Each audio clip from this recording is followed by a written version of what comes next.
Suscríbete a nuestro canal CBC Play y activa las notificaciones.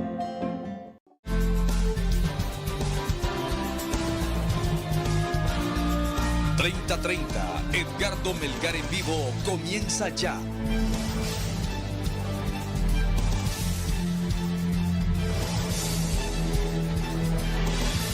Saludos amigos de 30-30, qué bueno que están con nosotros. Tal y como lo anunciamos a través de las redes sociales, esta noche nos acompaña en el primer segmento de 30-30, doña Xiomara Castro de Celaya, es la candidata presidencial del Partido Libertad y Refundación, quien hoy ha presentado su plan de gobierno para refundar Honduras 2022-2026. Así que yo le agradezco mucho que esté esta noche aquí con nosotros en 30-30, como lo ha hecho en otras ocasiones también, donde, sobre todo cuando ha comenzado ya la recta final para las campañas presidenciales. Tanto lo hizo en 2013, también tuvo participación en 2017 y esta vez no podía ser la excepción.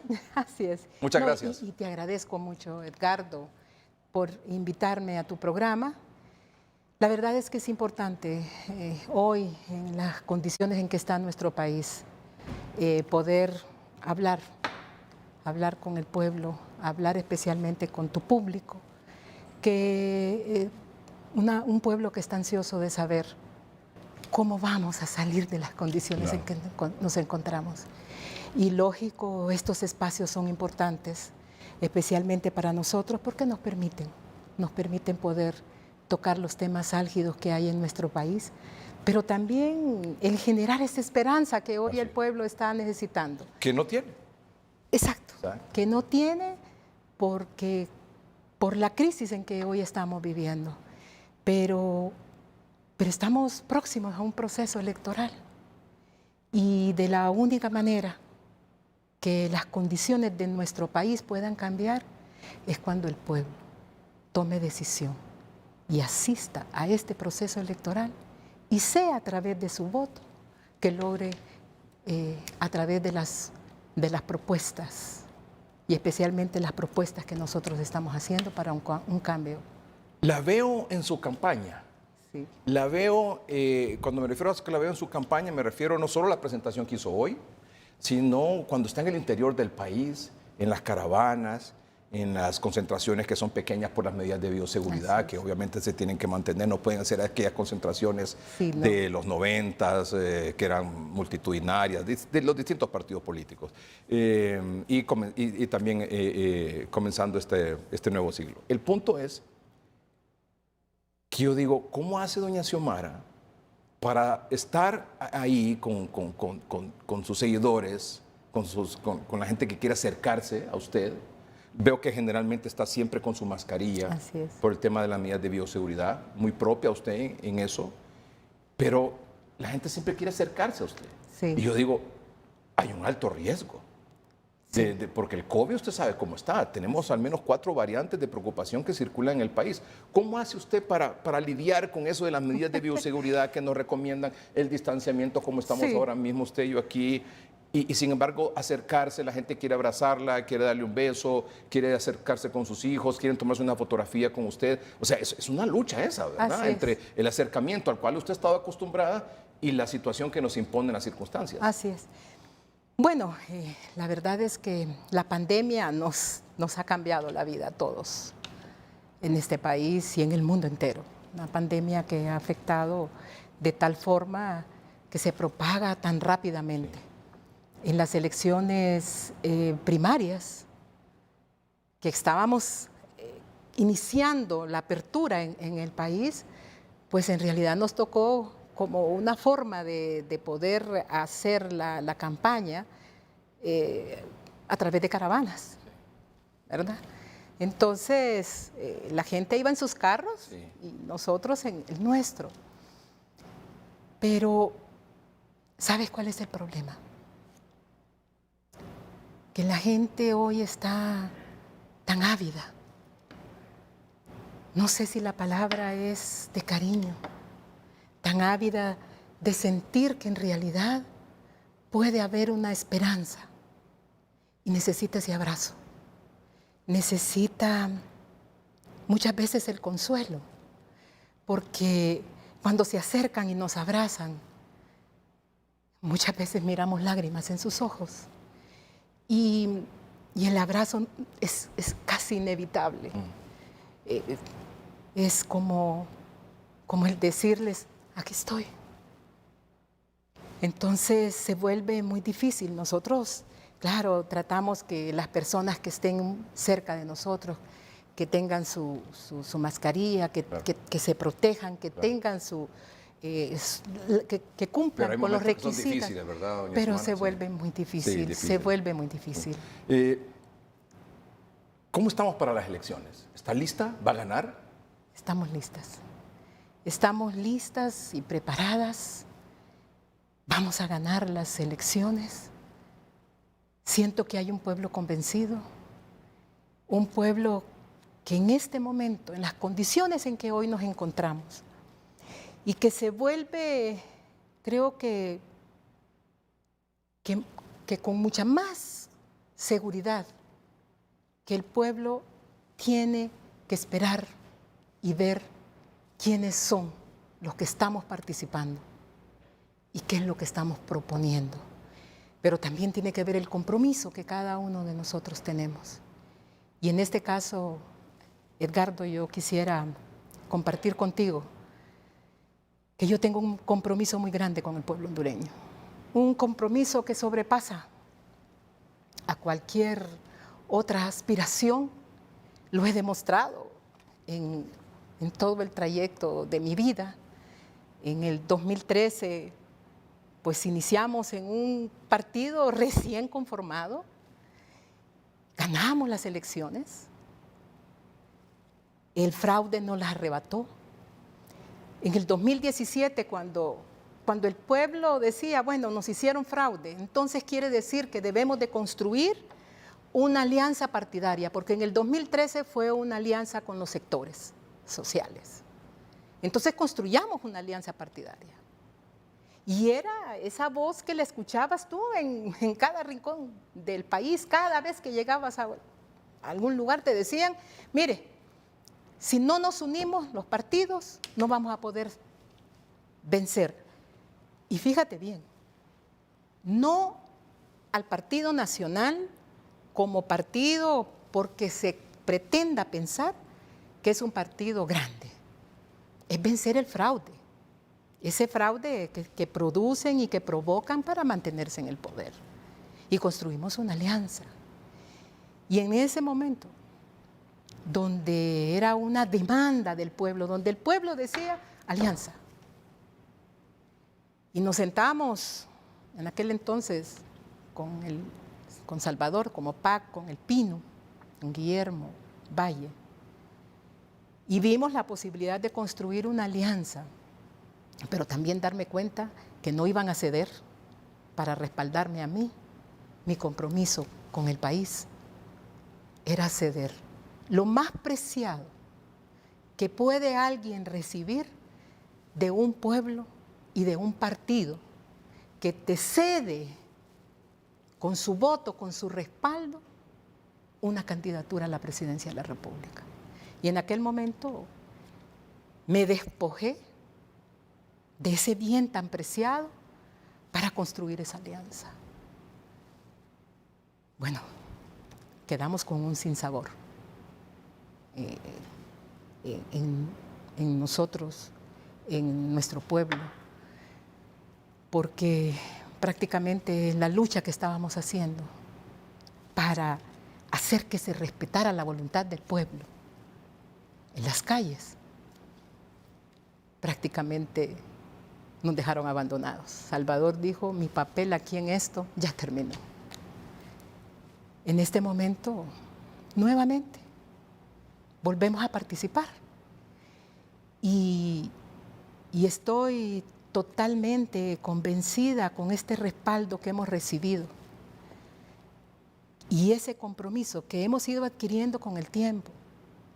Desde que comenzamos en el gobierno del Poder Ciudadano como primera dama, de conocer las necesidades del pueblo, de poder estar de cerca con la realidad que vive Honduras, ese compromiso que lo adquieres, y luego, después del golpe de Estado, cuando la gente, en el momento en que yo quedo sola con mi familia, me acompaña.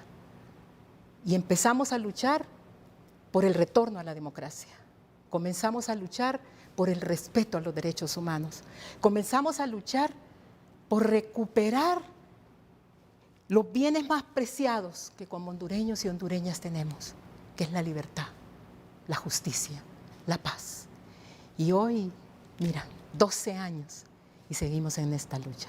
Hay quienes dicen, de entre los analistas políticos aquí en el país, que si no es, en estas elecciones también, al igual y como en 2017, que si no es a través de una alianza, o que ya no se hizo la alianza, pero que si no era una alianza de todos los partidos de oposición, va a ser difícil ganarle al Partido Nacional en estas próximas elecciones del 28 de noviembre. ¿Qué responde usted a eso? Bueno, es que las condiciones en este momento son diferentes al 2013 y al 2017. Hoy tenemos una tarjeta de identidad nueva.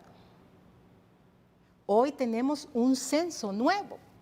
O sea, que en este momento, con este nuevo censo, ya no van a votar los muertos. Y los vivos que antes no votaban porque no aparecían en ese listado, hoy sí van a votar. Hay una gran diferencia y esta diferencia comienza cuando Libre forma parte de los órganos electorales. Eso marca la diferencia. ¿Por qué? Porque la representación de Libre hace que luchemos por la transparencia. Usted lo que necesita para ganar es lo que me decía hace un momento, que el elector asista a votar. Así es. Usted lo que necesita para ganar es que hay una votación masiva. Masiva. Que entiendan su discurso. Así es. Y que voten por usted. Así es. Número uno, o sea, que hay una asistencia masiva a las urnas. Así es. Porque no solo con una asistencia masiva puede ganar la oposición, en este caso usted, doña Xiomara, por un lado, ¿y qué es lo que te vota da? fraude también. Bueno, ¿y qué es lo que te da esa asistencia masiva? La confianza, la garantía, que vas a asistir y que se te va a respetar tu voto. Esa garantía. Pero estoy seguro que usted va a estar con un ojo abierto, o sea, con un ojo cerrado, pero con el otro abierto, ¿verdad? Para evitar el tema del fraude.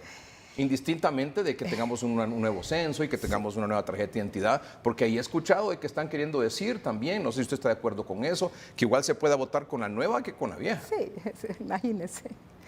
Qué terrible, ¿verdad?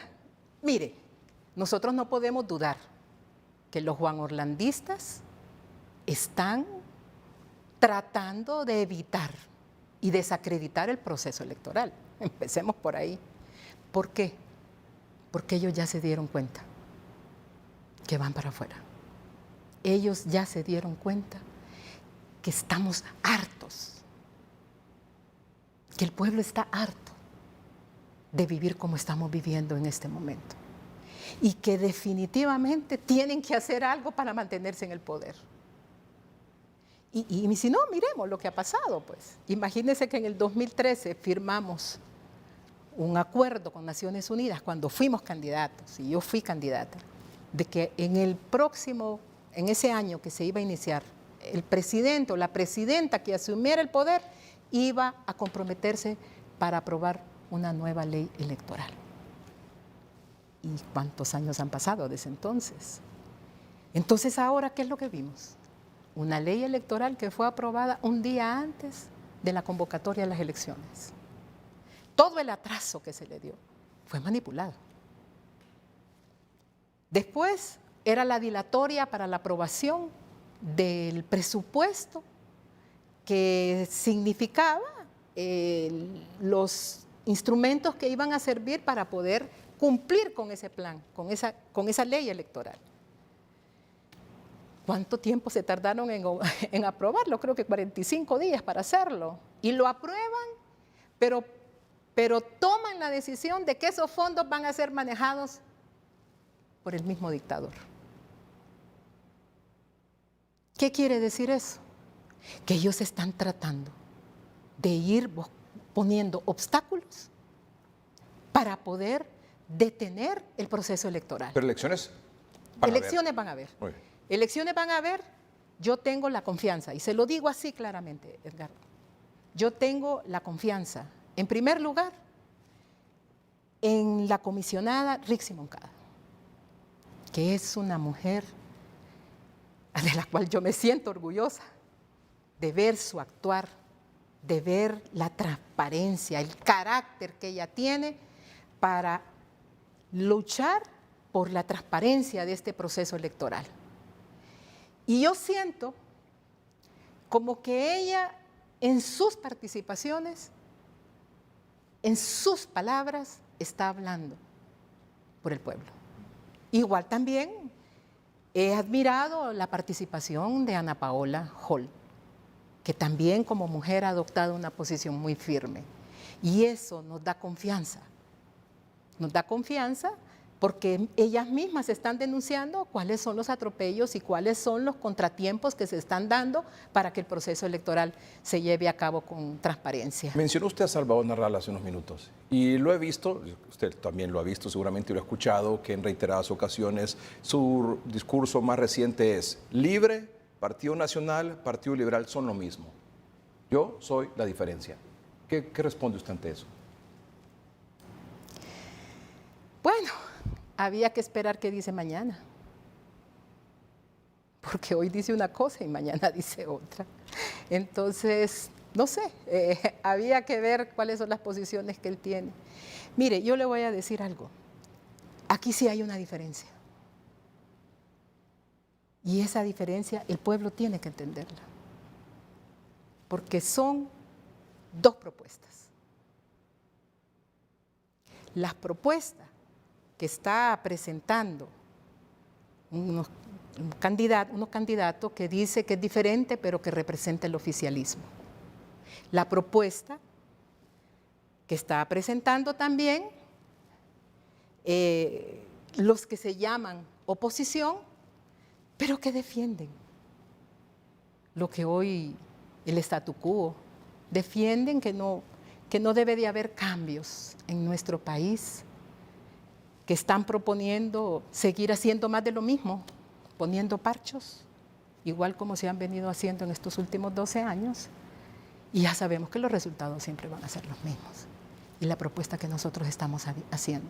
Y la propuesta que usted está haciendo, doña Xiomara, es: creo firmemente que el camino del socialismo democrático que propone Libre es la solución para sacar a Honduras del abismo en que hoy nos ha enterrado el modelo neoliberal, la dictadura y la corrupción. Sus declaraciones de hoy. Así es.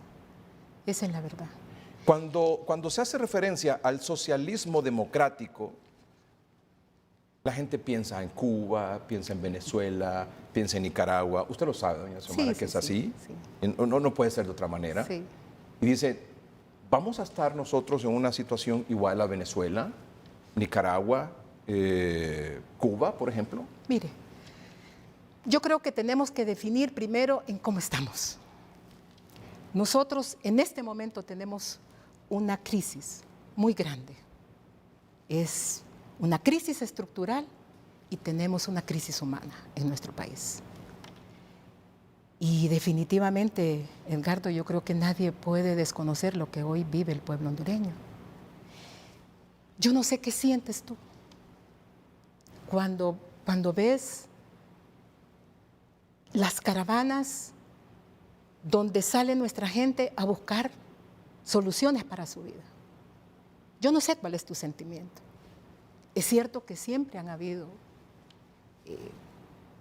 jóvenes especialmente que salen a buscar el famoso sueño norteamericano.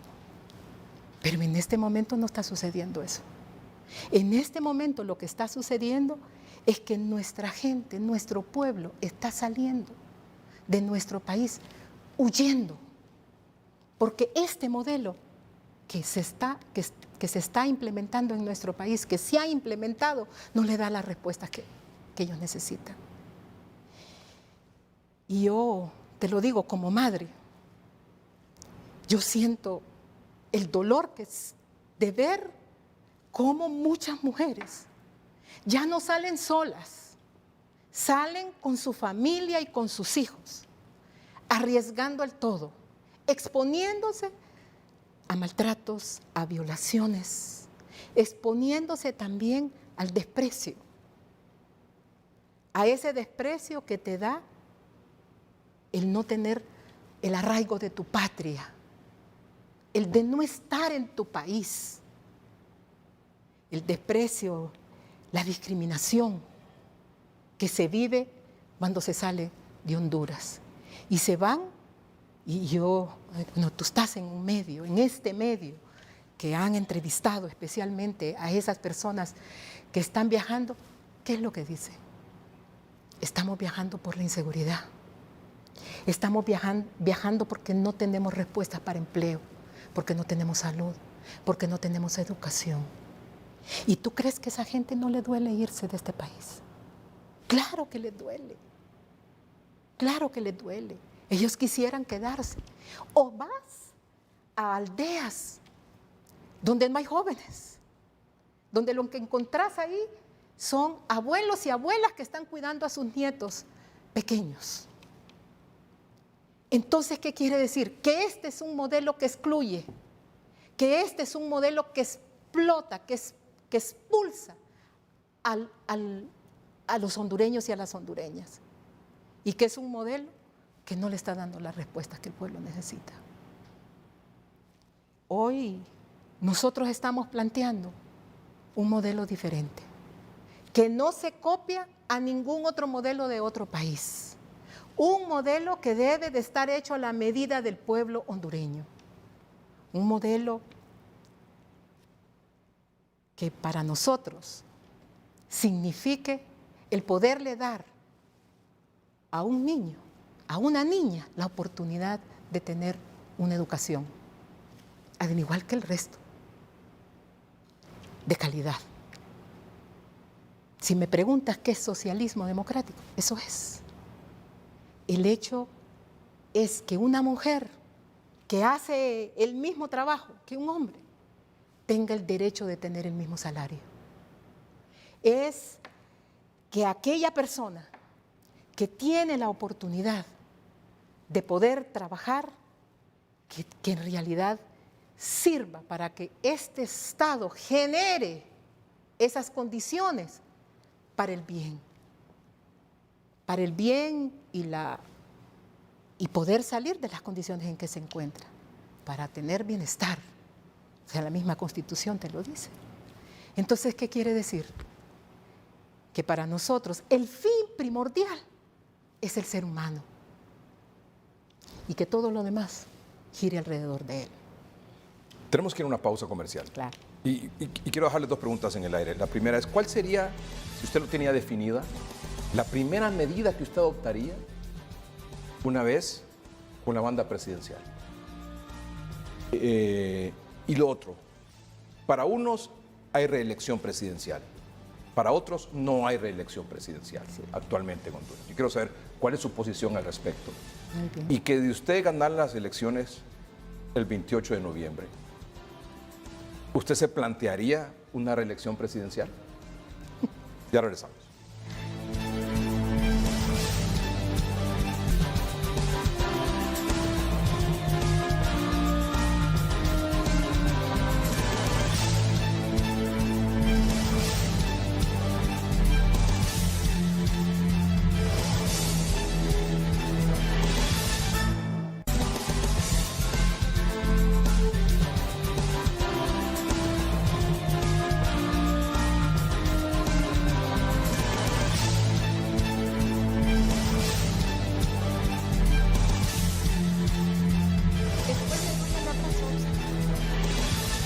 Muy bien, excelente. Gracias, doña Xiomara, por acompañarnos esta noche aquí en el programa. Tengo 4 preguntitas para usted, Sí. y quisiera, por favor, en aras de avanzar un poco más en el rápido. tiempo. Exactamente, por Sí. favor. La primera, ¿cuál es su posición con el tema de la reelección presidencial? Opuesta totalmente, es ilegal. Por lo Es tanto, no en su gobierno, ¿usted se replantearía la reelección presidencial? Nunca. Nunca. Porque soy muy respetuosa de las leyes. Porque considero que en este momento, donde ilegalmente aprobaron la reelección, han trastocado la misma Constitución en los artículos pétreos. Otra pregunta. ¿Cuál sería la primera gran medida que usted firmaría, el primer decreto, algo que diría usted, esto va a ser la punta de lanza de mi gobierno? Bueno, yo creo que en primer lugar lo que tenemos que hacer en este momento es sacar la dictadura. Eso es lo primero. Sacar la dictadura para entonces iniciar un gobierno de reconciliación, Edgardo. ¿Por qué? Porque nuestro país, nuestra sociedad está dividida. En los últimos años, desde el golpe de Estado, no hay respeto, no creemos en nadie. Hace falta en realidad reconciliarnos como sociedad y como pueblo. Una casa dividida no prospera. Y eso para nosotros es necesario. Entonces, un gobierno de reconciliación, de sentarnos con todos los sectores y de buscar en realidad las respuestas que Honduras necesita para la crisis en que hoy estamos viviendo. Usted manifestó que considera que hay condiciones distintas para ir a este proceso electoral, con el tema del nuevo censo, con el tema de la nueva tarjeta de identidad, aunque siempre hay, usted sabe, Sí. rumores de esto y de lo otro. Pero ¿considera usted que son distintas las circunstancias en ese Sí. tema electoral en función de 2017 y 2013? Así es. Sin embargo, ¿usted teme, por ejemplo, que en el transcurso de estos 80 días que restan para las elecciones hayan otras circunstancias que pongan en riesgo el proceso? Sí, y quedó una pregunta tuya en el aire cuando me decías con respecto a las alianzas. Sí. Nos quedamos en el aire de darte una respuesta. Yo, después de las elecciones primarias, yo convoqué para construir una alianza de la oposición. Convoqué a Luis Zelaya, convoqué a Salvador Narrala, convoqué a Yanni Rosenthal. Y bueno, Luis Zelaya manifestó que él no iba a asistir. Salvador, lo que recibí fueron insultos, descalificaciones. Yanni fue el único que asistió. Y nos sentamos con Yanni a buscar esa unidad y esa alianza. Al final, Yanni lo que propuso fue un plan B para que en noviembre se definiera quién iba a ser el presidente. Pero la alianza que nosotros estamos construyendo es con el pueblo. Y la estamos haciendo con todos los sectores sociales. Lógico, hemos sentido y hemos recibido ese respaldo. Y ahí en este plan vas a ver reflejado muchas de las propuestas de que estas organizaciones sociales han elaborado para que sea incluido en este plan de gobierno. Nosotros hemos pretendido que en este plan de gobierno deje de ser el plan de gobierno de Xiomara y del Partido Libre, que se convierta en el plan de gobierno del pueblo, como una solución a los problemas que hoy estamos viviendo. Me preguntas del proceso electoral. Sí, es que el Partido Nacional y especialmente los juanorlandistas van a seguir buscando los mecanismos para evitar y desacreditar este proceso electoral. Y ellos van construyendo eso, ¿no? Nosotros vemos en este momento, cuando se elabora una ley electoral donde se plantea que la representación en las juntas receptoras de votos van a estar 5 partidos, en donde estarán los 3 partidos que tuvieron más votación en las elecciones del 2017 y 3 partidos que en realidad nos hemos sometido a un proceso primario interno. O sea, nosotros no escogemos nuestros candidatos en asambleas o por señalamiento, sino que vamos a un proceso electoral. Hoy la pretensión es que 14 partidos estén formando. O sea, que haya 14 propietarios y 14 miembros, suplentes. exacto, 28 personas 28 en la mesa. personas en la mesa. Y yo le voy a decir algo. Hay que recordar lo que pasó el sábado cuando se iba a hacer el sorteo. Allá en el Infop. En Infop. Aquí en Tegucigalpa, sí. ¿Quiénes fueron los que Se revolvieron fueron los partidos. que arrebataron los de estos partidos nuevos. los partidos de estos partidos nuevos? Entonces, ¿qué quiere decir? Que posiblemente lo que están pretendiendo es hacer ese mismo caos que llevaron a cabo en el Infop. Entonces, El día de las elecciones. el día de las elecciones. Con ¿Para el qué? contubernio de estos partidos. Claro, ¿para qué? para deslegitimar el proceso electoral y para justificar posiblemente la anulación de esas elecciones. Eso es muy grave lo que nos está diciendo Claro esta que noche sí, usted. claro, O es sea, que de ellos podés esperar de todo, de ellos podés esperar de todo. Pero yo sí le quiero decir al pueblo hondureño, y decírselo así de claro, esta es la oportunidad de todos los hondureños. Nosotros tenemos que aprovechar esta oportunidad, porque es ahora o nunca. Porque hoy es hoy y no mañana. Porque 4 años más este pueblo ya no aguanta con estas condiciones en que hoy estamos viviendo. Entonces es necesario que el pueblo se una y podamos expresarnos en estas elecciones para poder asistir y poder sacar esta dictadura que tanto daño nos ha ocasionado a todos, a todos. Es necesario entonces tener confianza. O sea, yo quisiera que sintiéramos esa esperanza de que faltan apenas 83 días para cambiar el rumbo de nuestro país. Y decirte que somos el partido más fuerte de la oposición. Somos el partido con mayor organización y estamos no solamente listas y preparadas para asumir el poder de la nación y poder entonces cambiar lo que hoy estamos viviendo. Y por cuando te digo que estamos listas y preparadas, es por la experiencia vivida. Es que yo fui parte del gobierno, del mejor gobierno que ha habido en los últimos años, del gobierno del Poder Ciudadano. A mí me tocó conducir el programa más sensible de la reducción de la pobreza. Fui parte, o sea, el ser primera dama generalmente es una figura. En el caso mío, fui parte del gobierno. Por primera vez una primera dama es parte del gabinete social.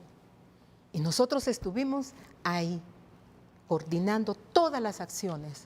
¿Para qué?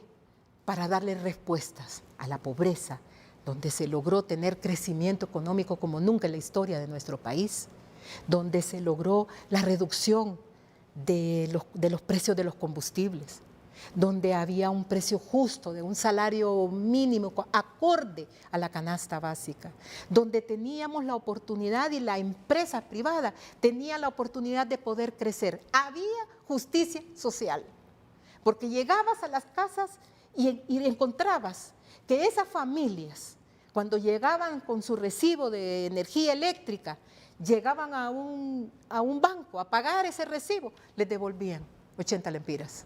Porque en las escuelas había merienda escolar, porque en las escuelas habían matrícula gratis. O sea, todos los niños y las niñas asistieron a las escuelas, tenían la oportunidad de poder asistir a las escuelas, donde se logró un programa de integración, de intervención, pero de forma integral, para poder reducir la pobreza en nuestro país, la extrema pobreza en nuestro país. Eso no se ha logrado en ningún gobierno como lo hicimos en el gobierno del presidente Zelaya, en el gobierno del Poder Ciudadano, y ese es un programa del cual yo logré coordinar, y con eso te estoy diciendo, tenemos capacidad para gobernar, porque conocemos los problemas de nuestro país, y hoy estamos haciendo un planteamiento claro, un planteamiento que para el pueblo es la solución para los conflictos que tenemos, un gobierno de integración nacional, la creación de un gobierno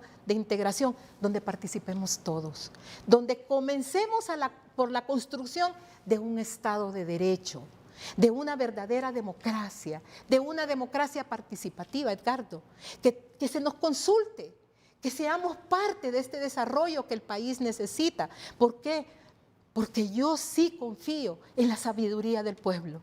Porque sí lo he vivido y lo he visto lo que significa cuando los pueblos son partícipes y son los que deciden cómo es el futuro que ellos quieren. Esa realidad que me ha tocado vivir y esa garantía es la que nos permite hoy decirle al pueblo: sí hay soluciones, sí hay esperanza para una Honduras diferente y para una Honduras mejor. Muchas gracias, doña Xiomara, por haber estado con nosotros esta noche. Gracias. Y seguramente vamos a seguir conversando Claro que más sí. adelante, más cerca de las elecciones. ¿Le parece? Así es, claro, con todo gusto, aquí vamos a estar. Gracias, doña Xiomara Castro de Gracias Zelaya, a ti. candidata presidencial del Partido Libertad y Refundación. Ya volvemos.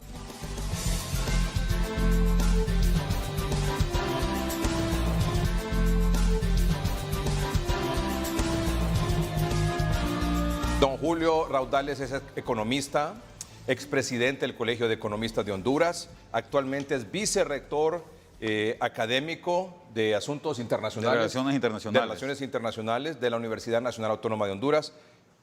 Muchas gracias, Julio, por estar con nosotros esta Encantado, Edgardo, como siempre. Dos preguntas muy puntuales. Ya está con nosotros en unos minutos el doctor Omar Videa, con lo último del COVID, no se lo pierda. Don Julio Raudales, ¿qué está pasando con este asunto de EEH y la Empresa Nacional de Energía Eléctrica, esta intervención, este asunto de militares? Por favor, que todos podamos entender esto, porque usted lo explica no solo en blanco y negro, sino que muy claro, para que todos sepamos dónde estamos parados en ese tema. Es curioso, Edgardo, que en el 2016, cuando se firmó el contrato, el Tribunal Superior de Cuentas sacó un informe, fíjate, en el que vaticinaba 4 cosas. Decía, la primera cosa que puede suceder es que se va a descapitalizar a la ENE porque la inversión que este contrato requiere son 1.700 millones de dólares, de los cuales 1.300 son para pagos fijos y 400, más o menos, estoy dando números redondos, son para inversión. Es decir, 1.300 para pagos fijos y 400 para inversión. Segunda cosa, la presión que ejerza el pago de este contrato puede hacer que las tarifas suban.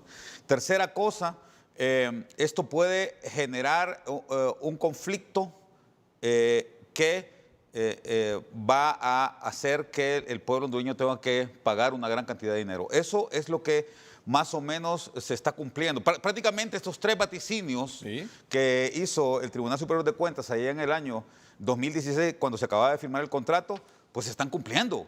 Y un elemento importante, Edgardo, es que definitivamente es muy probable que esta situación que se está viviendo con la intervención de la empresa Energía Honduras provoque un juicio internacional. Hay una nota de parte de la Cancillería colombiana que envió al gobierno hondureño en donde anuncia la enorme preocupación de parte del gobierno por lo mal que se ha estado manejando el tema del contrato de Energía Honduras. ¿Y el contrato de EEH era para que EEH hiciera qué? Fundamentalmente para que redujera las pérdidas, que en aquel momento, Edgardo, estaban en 33% y que en este momento están en 37.5%. Fíjate, y quiero decir 2 cosas muy rápidamente. Hemos vivido 2 momentos antes de ese contrato, en donde se redujeron las pérdidas del ENE. El primero fue en el año 1998, cuando un proyecto que no sé si nuestros televidentes recuerdan, que se llamaba 7 Ciudades, hizo una inversión de 60 millones de dólares, 60 millones de dólares, Edgardo, y redujo las pérdidas de 28 a 21%. Luego se descuidó el proceso, entró un nuevo gobierno y entonces volvieron a aumentar las pérdidas y hubo un segundo momento. En el año 2007 se intervino la ENE nuevamente, pero la misma empresa, y lo mismo sucedió también en el 98, la misma empresa, sin necesidad de contratar a un tercero, ¿no?, sin necesidad de contratar a nadie, con sus propios recursos y haciendo gala, esta vez, no la primera vez, pero esta vez, de tecnología nueva. La primera vez se hizo con tecnología tradicional, ¿verdad? Simplemente se pusieron cuadrillas y se buscó la forma de reducir las pérdidas. Pero esta vez, Edgardo, se redujo haciendo un ensayo con medidores digitales y cosas de este tipo, y las pérdidas se redujeron de 25 a 20%. La primera vez, repito, de 28 a 19% en el 98. La segunda vez se redujeron en el 2008 de 25 a 20%. Aquí la idea es entonces, Edgardo, y la pregunta obligada que hay que hacerse es ¿por qué, si con los recursos propios de la empresa 2 veces hemos ensayado reducir las pérdidas y se ha logrado, y lo que se requiere es voluntad política para que este proceso continúe y no vuelva a descuidarse de nuevo, porque esta vez tuvimos que contratar una empresa por 1.700 millones de dólares? tercerizando y metiendo un fideicomiso en un banco y con la pretensión de que la empresa redujera las pérdidas del 32%, y esa fue la promesa, al 20%. Lo que se suponía es que para el año 2023, que termine el contrato, las pérdidas se iban a reducir al 20%. Y un elemento adicional, Edgardo, que también hay que mencionar, y es que aún reduciendo las pérdidas al 20%, Honduras sería el país que tiene más pérdidas en Centroamérica, en sus empresas de energía eléctrica, porque Costa Rica tiene sus pérdidas apenas en 10%. Y Nicaragua, que es el país que después de Honduras tiene más pérdidas en Centroamérica, tiene apenas 17%, bueno, digo yo apenas, 17% de pérdidas. Entonces, ¿cómo es posible que hayamos caído en esta situación después de que se prometió tanto cuando se contrató Energía Honduras, en un proceso que desde mi perspectiva también inició muy viciado, porque solamente se presentaron 2 empresas a la licitación, una de las empresas se retiró y luego fue recontratada como supervisor? Esto también es muy extraño. O sea, se presentan 2 empresas a competir y luego una dice, ¿sabes qué? Me retiro y luego me contratas como supervisor, que es la empresa canadiense. Entonces, prácticamente fue una adquisición directa la que se hizo con este contrato. Hicieron varios arreglos. La idea, repito, y esto tiene que mantenerse fijo en la mente de nuestros televidentes para entender bien el problema, la idea era que las pérdidas técnicas y las pérdidas por robo o las pérdidas administrativas de la empresa, que son por las ineficiencias mismas de la empresa, se redujeran. Lo que más pérdidas produce a la ENE son las pérdidas estas administrativas, que se dan por el robo, que se dan por problemas de desorden administrativo y otras cosas, ¿no? Fallas en la medición. Eso es más o menos, de acuerdo a la información que da la misma Empresa Nacional de Energía Eléctrica, es más o menos un 22%, solo de pérdidas por robo y por pérdidas por deficiencias administrativas, y un 15%, dice la empresa, por pérdidas técnicas, ¿verdad? Las pérdidas técnicas siempre se tienen que dar, pero no tienen que ser tan altas. Pero la pregunta es, ¿EH acaso fue que no cumplió su compromiso? Pues definitivamente, está claro. O no cumplió con su cometido, o no le permitieron cumplir su cometido.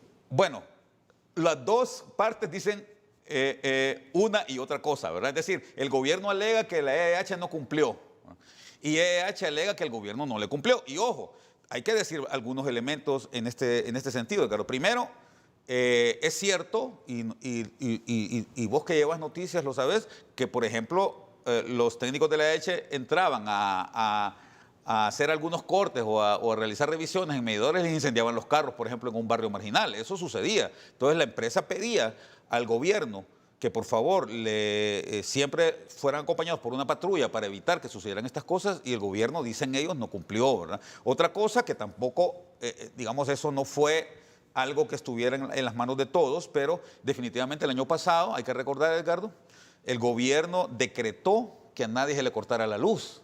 Por lo tanto, hubo 5 o 6 meses del año, no sé si más, en donde simple y sencillamente se le dijo a la empresa, no corte la luz. Entonces, la empresa tiene alegaciones como esa, y la más importante de todas, Edgardo, que es un problema de contrato, es que en el contrato se establece que a la empresa se le deben de pagar 14.5 millones de dólares por concepto de pago a la empresa, y el gobierno únicamente le ha estado pagando 10.5 millones o 9.5, no recuerdo bien la cifra.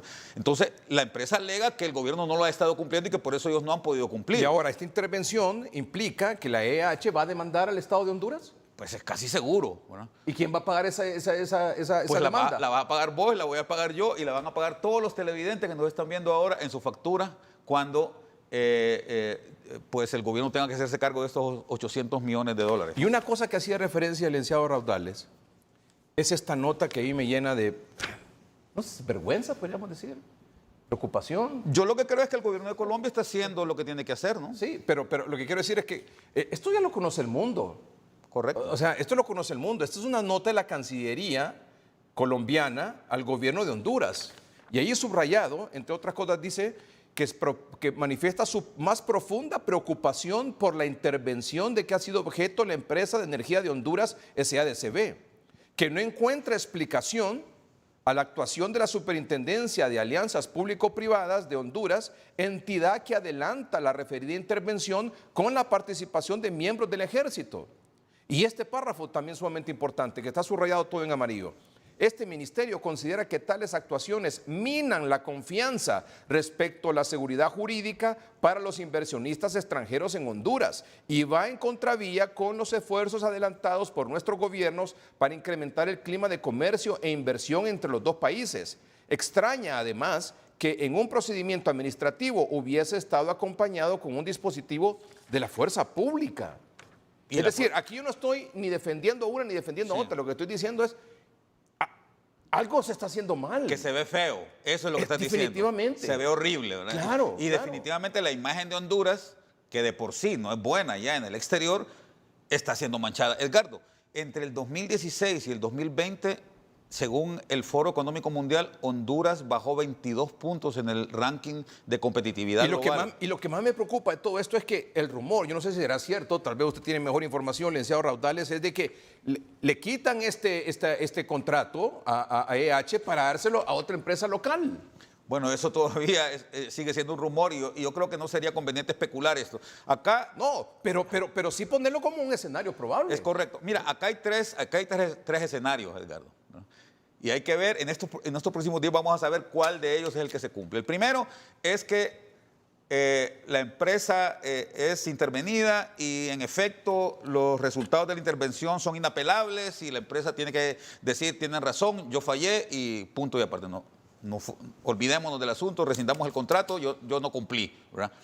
Ese es un escenario. El segundo escenario es la empresa demanda, como es lo que parece que está amenazando con hacer ahora, ¿verdad? Y la demanda se va a ir, vamos a pasar varios años a la expectativa hasta que se diga Honduras va a pagar 1.300 millones de dólares más sus intereses moratorios y todo lo demás a esta empresa y eso, repito, va a salir de nuestra bolsa, ¿verdad? Y lo tercero es que de repente va a aparecer un gran componedor, un gran héroe nacional, ¿verdad?, que va a ser designado en estos días, ¿verdad? Probablemente muy oportunamente y que va a arreglar el problema. Esos son los tres escenarios que yo te puedo plantear. ¿Arreglar el problema a favor de quién? Bueno, ellos se van a arreglar, es decir, va a haber un mediador que de hecho el contrato también establece que debe haber una mediación, ¿verdad? Que hay una mediación y que no ha querido ser utilizada en este caso. Entonces, todavía es tiempo de que pueda venir esa mediación. Entonces, lo que te digo, ahí está el tercer escenario, en donde aparece alguien que sabiamente los convence a los dos de que se arreglen. O el cuarto escenario, que ok, sacamos a EH, pero metemos a esta. Quitamos este contrato de EH y metemos esta otra empresa. Pero eso nos regresa al segundo escenario, Edgardo, que es la demanda y que no lo vamos a quitar de encima. Así es. Don Julio Raudales, muchas gracias por ponernos bien claro esta situación y estos probables escenarios, que ninguno es favorable para Honduras. No, por supuesto. Y repito, hay dos cosas para terminar, Edgardo, que creo que es bien importante remarcar. El primero, la imagen de Honduras, esa nota lo deja claro, queda dañada. Vamos a seguir cayendo en el ranking de competitividad, no va a haber inversión y por lo tanto no va a haber empleo y eso nos deja todavía peor en el mundo. Y el segundo, no puede ser, Edgardo, y yo quiero dejar esta reflexión en los hondureños y hondureñas que nos están viendo. No puede ser que Honduras siga siendo un país en el que el 20% de la población todavía no tiene energía eléctrica. Sí. Edgardo, un país que tiene 11 millones de celulares, o sea, una tecnología del siglo XXI, parece que está en todo el país, pero una tecnología del siglo XIX, que es la energía eléctrica, no la tiene todavía 1 de cada 5 hogares en el país. Esto hay que cambiarlo también. Don Julio, le agradezco mucho que haya estado con nosotros esta noche. Vamos a la pausa comercial, venimos con el doctor Omar Videa y solo un adelantito nada más de lo que veremos en unos minutos, lo que vamos a ver en unos minutos. Vea usted esta gráfica aquí. Mire, este es de enero, ojo, este es un dato de enero, óigalo bien, enero de 2021. ¿Había cuántos estables? 53% de los hospitalizados estaban estables, graves 40%. Y críticos, no, vamos con, esa es la de septiembre. Estamos hablando de la de enero. Póngame enero primero. Ven acá, ahí está. Enero teníamos 58 estables de los que estaban en los hospitales, 37 graves y 5 críticos, 5% críticos. ¿Cómo estamos hoy, en septiembre? Los estables pasaron de 53, pasaron a 58. Los graves pasaron de 40.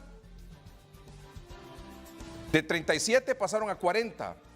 Y los críticos, que en enero estaban en 5%, hoy están en 7%. Es decir, pasó febrero, marzo, abril, mayo, junio, julio, agosto, 7 meses, y los pacientes que hoy están en los hospitales, hay más porcentaje de graves y más porcentaje de críticos de lo que teníamos en enero.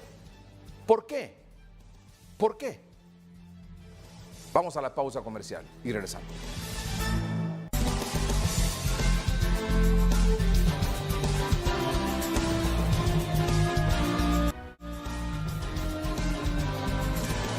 Fíjense bien, amables televidentes. Fíjense bien. Y estamos con el doctor Omar Videa. Doctor, como siempre. Buenas noches. Buenas noches. Gracias por acompañarnos todos los Gracias. domingos. ¿El doctor Miguel Serra Hoffman? Ah, no se pudo conectar. Muy bien, muy bien. Bueno, doctor Omar Videa, amables televidentes, ¿usted quiere saber cómo estamos con la pandemia? ¿Cómo estamos hoy, 5 de septiembre, con respecto a la pandemia? Bueno, estamos así. Vea usted la gráfica del 29 de enero, la aquí de la izquierda. El 29 de enero, fue un dato al azar, ¿va, doctor? Al azar. Al azar, un dato al azar. El 29 de enero, hospitalizados, según el termómetro de aquí de CAMI, el doctor Videa y 3030, había 1,007 hospitalizados. Correcto. 1,007 pacientes hospitalizados en los públicos, ¿verdad?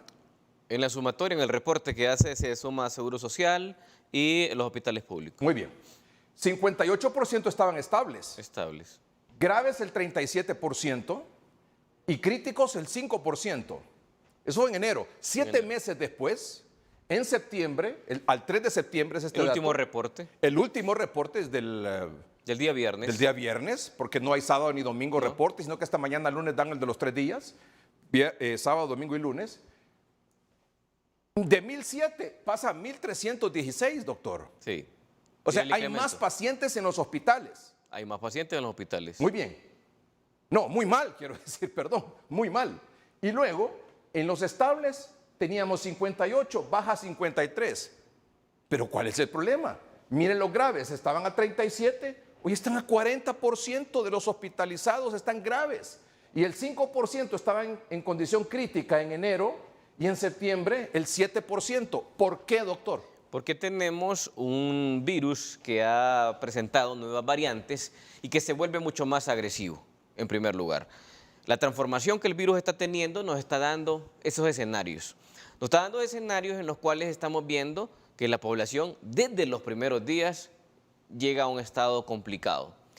Y ya se comienza a reducir las personas estables, sino que estamos viendo personas que están en sala en condición grave. Si a usted le dicen que alguien está grave, por sentido común, usted se le imagina de que esa persona debería estar en unidad de cuidados intensivos, pero no está en unidad de cuidados intensivos porque no hay cupo. Entonces, se tiene que ingeniársela el sistema de salud, ubicarlo en una sala, instalarles alto flujo, pero en el reporte de la condición clínica de esa persona es condición grave. Cuando usted ingresa a un hospital, la mortalidad en países como Alemania, Estados Unidos, anda entre un 20 y un 40%. En una condición moderada que se hospitaliza. Cuando usted llega a una unidad de cuidados intermedios o cuidados intensivos, esa mortalidad aumenta. De hecho, en cuidados intermedios, la mortalidad está en promedio entre un 50 y 70%. Y si está en cuidados críticos, es un 90%. Entonces, la probabilidad de las personas que están hoy ingresadas a como estaba ese termómetro hospitalario en enero es totalmente diferente. Ahora, y le agrego el dato, para ese porcentaje de pacientes graves del viernes pasado, de anteayer, que está un 40%, bueno, un 47%, los graves Sí. están en riesgo de pasar a crítico. Correcto. Y no pasan a esa línea porque esa línea de críticos es unidad de cuidados intensivos. Porque no hay. Eso significa que la unidad de cuidados intensivos están al tope. Están al tope, principalmente en el interior del país. La pregunta es aquí, doctor, entonces, ¿qué ha pasado con el tema de la vacunación? O sea, ¿la vacuna no se ve reflejado en esto? No se ve reflejado porque recuerde que ya lo vamos a ver más adelante, solamente un 18% de la población, solo 2 de 10 aptos para vacunar tenemos el esquema de vacunación completa. O sea que para que se comience a ver el resultado de la vacunación, y no solo de la vacunación, sino que mantener paralelamente las medidas de bioseguridad y otras medidas que debe aplicar el gobierno, para que eso se comience a ver el resultado, tenemos que tener por lo menos el 80% de la población apta para vacunar, vacunada. Lastimosamente, y digo lastimosamente, eso es lo mínimo, porque ahora se habla de que debemos de aspirar a una inmunidad de rebaño de un 90% ante las nuevas variantes. Y otra cosa, en el caso de los críticos son los candidatos al tocilizumab. Desde los graves. Desde los graves son, Desde los son graves. pacientes Correcto. candidatos a tocilizumab. Correcto. Y el Totalmente. tocilizumab, decía la doctora Ciudad Pasosa el viernes pasado, Así es. en hoy mismo se está comenzando a racionar. No se le da a todos los pacientes, sino que ya comienza también a tener que decidir a qué paciente se le va a dar tocilizumab y a qué paciente no. Y ante eso, hay que decirlo, ya rondan fuera de los hospitales recetas de centros asistenciales públicos con la receta de tocilizumab. Este fin de semana yo tuve consultas que donde se podía obtener tocilizumab de recetas de hospitales públicos. Claro, de si la Tegucigalpa. doctora Ciudad Pasosa lo dijo aquí. Se da la receta. Ya lo denunció. He tenido Pero no hay. pacientes que tienen que ir a buscar dónde conseguir el tocilizumab. Sí. Van a llegar más pacientes a la condición crítica de los graves. Lo que se va a incrementar es ese porcentaje. Pero lo que se va a incrementarse el porcentaje de críticos y de muertos. Por supuesto, eso es lo que se Es viene. que ese es el problema. Graves, críticos, muertos. Y de estables a graves. Ojo, ojo. En este mes de septiembre y octubre usted va a ver esta gráfica, lastimosamente, que la sumatoria de graves y críticos va a superar los estables. Y eso viene para las próximas 2 semanas. Eso viene para las Pues próximas usted 2 me semanas. dice que en 15 días, esta gráfica, Pudiera cambiar. ¿en qué sentido? Los graves, Incremento de graves e incremento de críticos. E incremento de fallecidos, porque ese es el pronóstico lastimoso que tenemos que decir. O sea, permítame, a pesar de que ya agosto, como usted bien lo dijo desde el principio del mes de agosto, vamos a tener más casos que durante toda la pandemia, vamos a tener más fallecidos que durante toda la pandemia, y en efecto se cumplió. ¿Usted me dice que septiembre puede ser peor? En fallecidos sí. Y en casos no, porque nosotros ya llegamos al tope de la capacidad. En el análisis le habla de que la capacidad de detección, esto lo que se dio en el mes de agosto, fue lo máximo a lo cual podemos llegar. Pero lo crítico acá es los fallecidos. ¿Y sabe por qué? O sea que vamos a tener la misma cantidad de casos Probablemente menos. de contagiados, probablemente menos por menos. efecto de la población que ya tiene 2 dosis. En Francisco Morazán. En las principales ciudades del país. En Francisco Morazán. Pero el resto de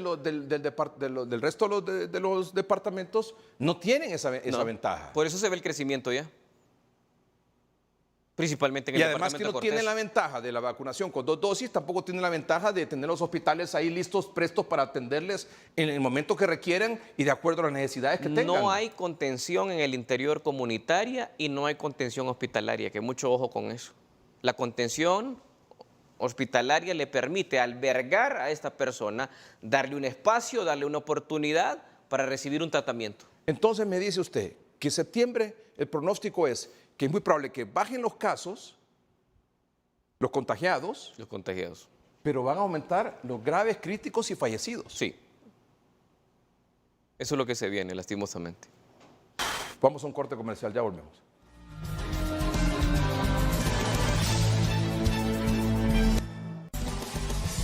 Mire, por favor,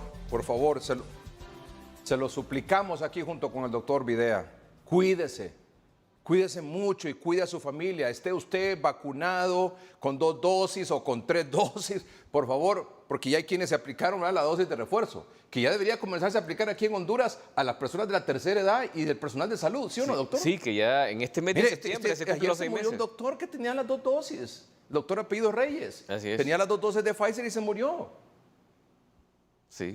Cuídese, por favor. Y cuando el doctor dice, mire, van a aumentar los graves a críticos y los críticos van a fallecer, porque mire cómo estamos ahorita. Hay Copán, Lempira, Santa Bárbara, Olancho, Comayagua, Choluteca, Cortés, Atlántido, Cotepeque, Valle. Hay 10 departamentos en rojo. ¿Qué significa esto? Que la letalidad, la mortalidad ha aumentado en los departamentos y la relación de casos entre los fallecidos en estos departamentos está igual al 2.6 o superior al 2.6 que es la tasa de letalidad nacional. Entonces, ¿qué es lo que se nos avecina? el problema que tendremos en el interior del país, porque la pandemia está migrando. Y ahí, como repito, hay menos contención comunitaria y mucho menos contención hospitalaria. Entonces, ¿cómo se paga esto? Estos errores con vidas, lastimosamente. Pero se puede prevenir, claro que sí. A nivel estatal, tomar las acciones. Y a nivel individual, bueno, en esta guerra ya estamos avisados.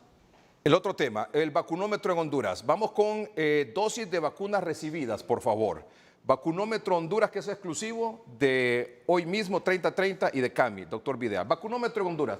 Las dosis de vacunas recibidas son 5.725.537. Se han aplicado 94%, 6% dosis sin aplicar. Dosis sin aplicar, que está pendiente para que se complete el esquema de segunda dosis o el esquema completo en un porcentaje importante de la población. Aquí hay que destacar que las iniciativas como el vacunómetro han funcionado, porque no se puede negar. Aquí se ha puesto. Sí, el vacunatón Sí. ha funcionado, las diferentes acciones que se han tomado, no solamente que nosotros en las hemos estado principales ciudades. apoyando y acompañando todo esto. Cualquier esfuerzo que se haga para vacunar a la población, nosotros lo vamos a acompañar. Y hemos propuesto que se le facilite la vacunación, y ya viene una propuesta más, que ya la vamos a hablar con usted. Pero vamos entonces al otro. ¿Qué porcentaje de la población tiene 2 dosis? Porque esa es la inmunidad. Sí. Que no me vengan con cuento a mí que hemos vacunado a 4 millones de personas, a 3 millones de personas que tienen inmunidad. No, no, no. El que tiene inmunidad vía vacuna, aquí en Honduras es el 18% de la población. Es decir, de la población que meta a vacunar, que es de un poquito más de 7 millones de hondureños. El 18% de esos 7.121.331 hondureños tienen las 2 dosis. Muy poco. 39% tiene una dosis. Y el 43% de la población en Honduras, ninguna. Sí, efectivamente. Lo que nosotros tenemos que buscar en esta primera línea, o digamos en este mes como se ha planteado, que en la primera quincena del mes de septiembre debería de al menos llegarse a completar un 45% con el esquema de vacunación completa. O sea, eso es lo menos que podemos esperar. E iniciar primera dosis este mes en ese 43%. Porque realmente, como usted bien lo menciona, las personas no deben de confundirse que con una dosis tienen la mitad de la protección. Ya se ha establecido todas las vacunas. Con primera dosis hay una eficacia entre un 20 y un 30%. Pero cuando usted aplica la segunda dosis, lógicamente el porcentaje se incrementa hasta en un 50% en esa eficacia. Ojo, y le recuerdo, aquí nosotros somos pro vacuna. Por supuesto. Vacúnese. Somos pro vacuna, somos pro mascarilla, somos pro distanciamiento físico y social, somos pro uso de gel y lavado de manos, y somos pro también del profiláctico. Entre más medidas, anillos de seguridad usted se aplique a su alrededor, más difícil le va a ser a usted complicarse por COVID. Así es. Y ya vemos que si se llega a un escenario hospitalario, la situación se complica. Sí. Porque vemos un virus que es mucho más agresivo y que se tiene menos armas en su pelea. Porque cuando usted cae a hospital, usted necesita en más de un 50% el tocilizumab. Solo cerramos con esto, póngame la gráfica. ¿Cuántas variantes de preocupación hay en Honduras del COVID-19? Hay al menos 4 variantes de preocupación. Las 4 Hay menos 4. principales. Está la alfa del Reino Unido, la beta de Sudáfrica, la gamma de Brasil y la delta de la India. Por lo tanto, ¿qué es lo que nosotros estamos pidiéndole, por favor, a la población? Vacúnese. Y al gobierno, a las autoridades de salud, vacunación comunitaria, vacunación en el interior del país, casa a casa. Una jornada nacional de vacunación contra el COVID, que le puede durar una semana, pero casa a casa. Vayan a buscar a las embarazadas, pero a su casa. No las estén esperando en el centro de salud. Vayan a buscar al que solo tiene una primera dosis y no quiere ir por la segunda dosis. Vaya a buscarlo a su casa. Vamos a una jornada nacional de vacunación domiciliaria, comunitaria. Eso es lo que se necesita en este momento.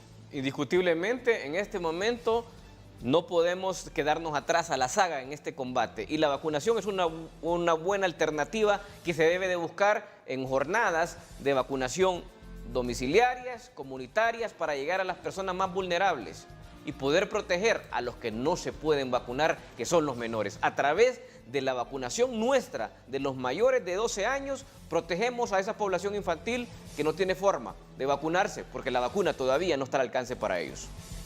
Muchas gracias, Un gusto. doctor. Gracias a usted por su atención. Buenas noches y que estén bien.